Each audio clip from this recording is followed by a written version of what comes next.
ใ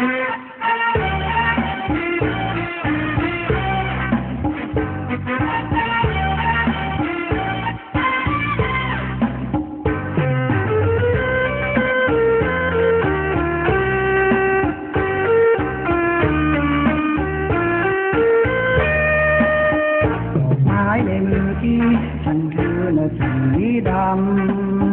ต้องจดจำความช้ำอยู่ภายในดอกไม้ขาวที่เท้ามองไปอยู่นานนานไปทำไมเป็นสีดำสีแดงคนเขาแย่งกันซื้อแย่งถือเอาไปถือไปกันในคลองเป็นเจ้าของจุงลำส่วนดอกสีดำเป็นกรรมฉันถือเองรักนี้นารีเห็นไรค่าดำไรราคาต่างก็พากันเกรงดอกรักของฉันนั้นไม่มีวันบานเบ่งระบุญระเวงเพราะเธอเกรงจะชอบฉันในมือที่ฉันถือนาไรเจ้าภูมิรินจึงไม่บินมาประจำไรน้ำตาลอาหารเลิศล้ำดอกรักสีดำถูกขยำคำหญิงใดที่ไหนจะรู้ค่าที่จะมาเอาไปยืดถือดอกสีดำคนเขาลำลือสีดำก็คือความช้ำประจำใจ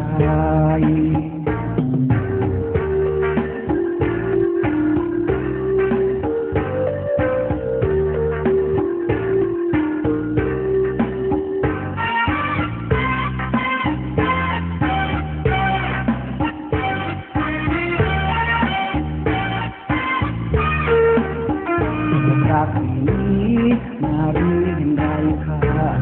ดำไรราคาต่างก็พากันเพลงดอกรักของฉันนั้นไม่มีวันบานเบ่งระบุญระเวงเพราะเธอเกรงจะชอบฉันหายในมือที่ฉันถือนาไรเจ้าภูมิรินจึงไม่บินมา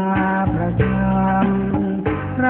น้ำตาลอาหารเลิศล้ำดอกรักสีดำถูกขยำคำหญิงใด